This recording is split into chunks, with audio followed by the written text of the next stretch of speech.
आदेश आदेश त्रिकाल नेत्र YouTube channel पर आपका हार्दिक अभिनंदन है।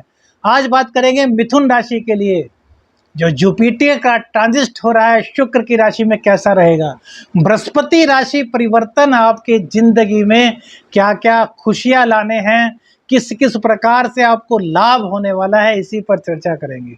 1 मई को देवगुरु बृहस्पति दैत्य गुरु शुक्र की राशि में आ रहे हैं और भैया 29 मार्च 2025 तक इसी राशि में विराजमान रहेंगे। 9 अक्टूबर को ये वक्री होंगे और 3 फरवरी 2025 तक इनका वक्रत्व काल चलेगा, जो कि और महत्वपूर्ण हो जाएगा क्योंकि कोई भी ग्रह वक्रत्व काल में और मजबूत स्थिति में आ जाता है। अब यदि मिथुन लगन की बात करें, मिथुन राशि की बात करें, तो आपकी कुंडली में बृहस्पति देव सर्वाधिक कारक ग्रह होते हैं। सप्तमेश होते हैं, आपके दशमेश होते हैं गुरुदेव। सप्तमेश और दशमेश अब तक आपके 11वें भाव में थे। बहुत भैया इन्होंने आपको इनकम दी होगी, हर तरफ से आपको इन्होंने फायदा कराया होगा, आपके पराक्रम को बढ़ाया होगा, लेकिन कहीं ना कहीं कुछ दिक्कतें तो आपको सहनी पड़ी होंगी, है ना। अब बृहस्पति देव का जो गोचर हो रहा है वो हो रहा है शुक्र की राशि में, और शुक्र देव आपकी कुंडली में पंचमेश और द्वादशेश होते हैं। तो सप्तमेश और एकादशेश का द्वादश भाव में जाना क्या क्या आपको खूबी देगा, इसको बताते हैं। क्या क्या आपको लाभ देगा जीवन में, बृहस्पति देव से किस प्रकार से आप लाभ कमा सकते हैं।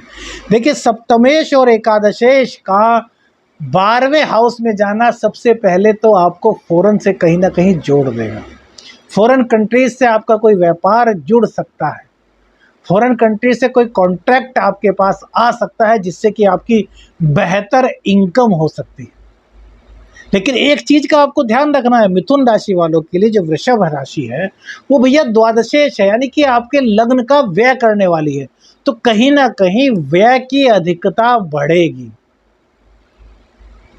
12वें भाव में बृहस्पति देव का जाना आपकी दैनिक आमदनी को बढ़ाएगा, आपकी आमदनी को बढ़ाएगा, आपकी आमदनी में इजाफा करेगा, आपकी पार्टनरशिप को बाहर तक जोड़ सकता है। यह आपका एक बहुत वाइड एरिया आपके बिजनेस में बना सकता है, इसकी संभावनाएं तो हैं।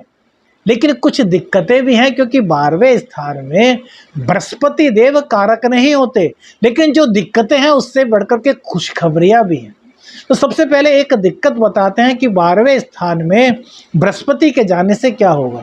सप्तमेश है बृहस्पति, तो क्या है, दाम्पत्य के स्वामी है। तो दाम्पत्य के स्वामी का द्वादश भाव में जाना कहीं ना कहीं पति पत्नी के बीच कुछ मतभेद करा सकता है।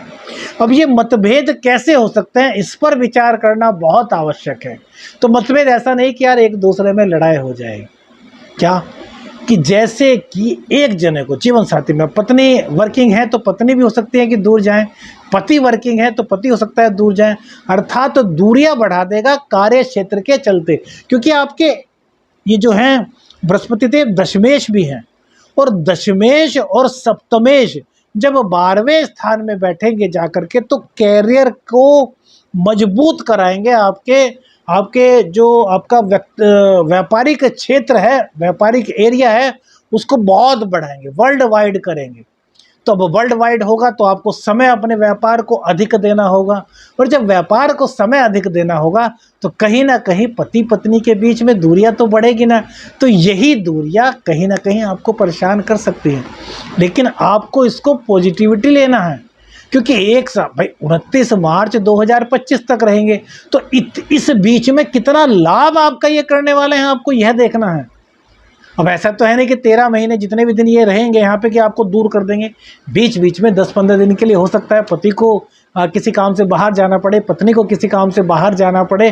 तो उन दूरियों को खत्म करना आपको नहीं सोचना, आपको सोचना है कि ये हमारे भविष्य के लिए एक इन्वेस्टमेंट है, तभी इस गोचर का बहुत गजब फायदा उठा पाएंगे। वरना तो बहुत से कह देंगे आपको कि यार बहुत बुरा है, दाम्पत्य जीवन टूट जाएगा, ये हो जाएगा, फलाना ढिमकाना हो जाएगा। नहीं, हमने जो चीज़ आपको बताई है वो चीज़ होगी।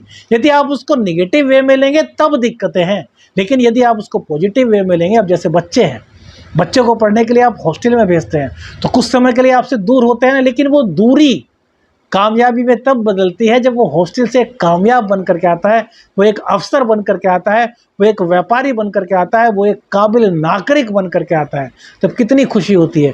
तो आपको इन दूरियों को इसी इन्वेस्टमेंट के रूप में लेना है कि आपके जीवन में खुशियों की सौगात आ रही है, क्योंकि इनकम तो आपकी बढ़ाएंगे, आपके कैरियर को तो बनाएंगे, आपके व्यापार को तो आगे ले जाएंगे। अब इनकी दृष्टियों की बात करते हैं।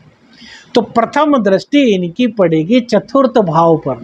तो चतुर्थ भाव पर आपको सभी प्रकार के सुख सुविधाओं से परिपूर्ण करेंगे। बृहस्पति देव हैं तो भैया शुभ ही करेंगे। अब शुभता कैसे बढ़ाएंगे? माँ का साथ आपको मिलेगा। माँ को कोई दिक्कत थी तो वो दिक्कत दूर होगी। माँ और बच्चों के बीच में किसी भी तरह की कोई भी गलत फहमी उत्पन्न हो गई थी, वो गलत फहमी दूर होगी। आपके जीवन में प्रत्येक प्रकार की सुख सुविधाओं का भोग करने के लिए जो जो चीज़ें हो सकती हैं उन सब को बृहस्पति देव इम्प्लीमेंट करेंगे और आपको सभी सुख सुविधाओं का लाभ बृहस्पति देव दिलाने वाले हैं। ये भैया सबसे अलग राशिफल है। जो त्रिकाल नेत्र पर जुड़ेगा उसको एक अलग ही जानकारी मिलेगी। हमारा यही उद्देश्य है कि अलग से अलग जोड़े। जो लोग साधना करना चाहते हैं, तंत्र सीखना चाहते हैं, तंत्र काट करना चाहते हैं, वो भयंकर साधना चैनल हमने बनाया है, उस पर जुड़ें। और जिन पर तंत्र है, भूत प्रेत का असर है या अन्य चीज़ें हैं, उन चीज़ों को दूर करनी है तो भैया जो व्हाट्सएप नंबर आपके स्क्रीन पर आ रहा है, इस पर मैसेज कीजिए, आपकी सभी समस्याओं का समाधान किया जाएगा। अब बृहस्पति देव की दृष्टि कहाँ पर पड़ेगी? छठे भाव पर। तो यहाँ पर बृहस्पति देव जैसे कि 12वें भाव में कारक नहीं होते, ऐसे ही इनकी दृष्टि छठे भाव में कारकत्व का काम करेगी। लेकिन क्यों कहते हैं कि ये कारकत्व यहाँ पर नहीं होते? क्योंकि बृहस्पति देव अपनी पूरी ताकत यहाँ पर रोग रिपु ऋण को काटने में लगा देते हैं। तो रोग रिपु ऋण कट जाए बृहस्पति देव की कृपा से, इसे क्या आप कम बड़ी कृपा मान रहे हैं? भाई आपको रोग हुआ और उसकी कोई दवाई ना मिले तो रोग बढ़ता जाएगा। यहाँ बृहस्पति देव क्या करेंगे? रोग अगर कोई होगा तो आपको थोड़े दिन में पता चल जाएगा कि यार उसकी दवाई उसके पास है, वो वैद्य जी आपका उपचार कर सकते हैं, वो डॉक्टर साहब आपका उपचार कर सकते हैं। वहाँ पर जाने से इस तरीके से आपका उपचार हो सकता है, अर्थात रास्ता दिला देंगे। कोई शत्रु आपको परेशान कर रहा है, आपको रास्ता नहीं ढूंढ रहा, तो गुरुदेव आपके ज्ञान को ऐसा बढ़ा देंगे कि आप अपने शत्रु को परास्त करने की काट ढूंढ लेंगे। ऋण आप पर ज़्यादा हो गया है तो ऋण को कैसे हटाया जाए, उसके लिए अर्निंग को कैसे बढ़ाया जाए, ये गुरुदेव आपको पूर्ण रूप से शिक्षा दे देंगे। बताइए, इससे ज़्यादा गुरुदेव क्या कर सकते हैं? गुरुदेव का काम होता है मार्ग दिखाना, उस मार्ग पर चलना आपको है। गुरुदेव कभी भी मार्ग गलत नहीं बताएंगे। गुरुदेव हमेशा आपको अच्छी शिक्षा देंगे और अच्छी शिक्षा देने के लिए ही गुरुदेव का यह ट्रांजिट हो रहा है। अब इनकी दृष्टि नीच राशि पर यानी कि अष्टम भाव पर पड़ेगी। तो यहाँ पर थोड़ी सी दिक्कत होगी। क्या दिक्कत होगी? शय्या सुख आपका कहीं ना कहीं डिस्टर्ब होगा। वो कैसे होगा? हमने बता दिया कि पति पत्नी की दूरियां व्यापारिक या फिर नौकरी के मामलों से बढ़ सकती है ना। तो यहाँ पर शय्या सुख आपका डिस्टर्ब हुआ। दूसरी बात, कहीं ना कहीं आप गुप्त रूप से अपने अंदर कुछ चिंतन करेंगे। उस चिंतन को गुप्त रूप से करना आपके लिए हानिकारक हो सकता है। तो जो चीज़ आपके मन में आ रही है उसको कम से कम अपने लाइफ पार्टनर को अवश्य बताइए, क्योंकि सप्तमेश है, वो आपको सही शिक्षा देंगे। किसी भी ऐसे कार्य में जो अवैधानिक हो, जो भारतीय संविधान के अगेंस्ट हो, ऐसे कार्यों में आपको नहीं पड़ना। आपको संविधान के अनुसार कार्य करना है, कानूनी कार्यों में ही आपको प्रवृत्त रहना है। क्योंकि अष्टम भाव में जब बृहस्पति देव देखते हैं तो इस तरह की कुछ ना कुछ अलग चीज़ें आपके मन में आती हैं जो कि उचित नहीं होती। जैसे अचानक से पैसा कमाना, अचानक से पैसा कमाने के लिए आपको कुछ ऐसे प्रयत्न करने होंगे जिसमें कि आपको पैसा लगाना पड़े, तो वहाँ आपके पैसे डूब सकते हैं। तो इस तरह का कोई भी कार्य करने से बचिए, सही मार्ग पर चलेंगे तो आप बहुत पैसा इस गोचर काल में कमा सकेंगे। अब दूसरी बात, सपोज कीजिए आपकी कुंडली में ही बृहस्पति देव नीच के हैं, बृहस्पति देव का पॉजिटिव रिजल्ट आपको नहीं मिल पा रहा, बृहस्पति देव शत्रु राशि में बैठे, तो क्या कीजिएगा? तो बृहस्पति देव को शुभ करने का एक ऐसा आपको अनुभूत प्रयोग बता रहे हैं कि जो नीच का बृहस्पति होगा उसको भी उच्च का कर देगा। राहु से बृहस्पति दृष्ट होगा तो उस प्रभाव को भी कम कर देगा। तो क्या करना है आपको बृहस्पतिवार वाले दिन केले का पत्ता अपने घर पर लाना है। उस केले के पत्ते पर, क्या केसर जानते हो? केसर की 4 कलियां लेनी है और उस बृहस्पति जो आप पत्ता लाए हैं केले का, हल्का सा पानी में एक कली को डिप कीजिए, एक कोने पे चिपका दीजिए, दूसरे कोने पे चिपका दीजिए, तीसरे कोने पे, चौथे कोने पे, यानी कि 4 कली केसर के ले लीजिए और अलग अलग चारों कोनों पर चिपका दीजिए।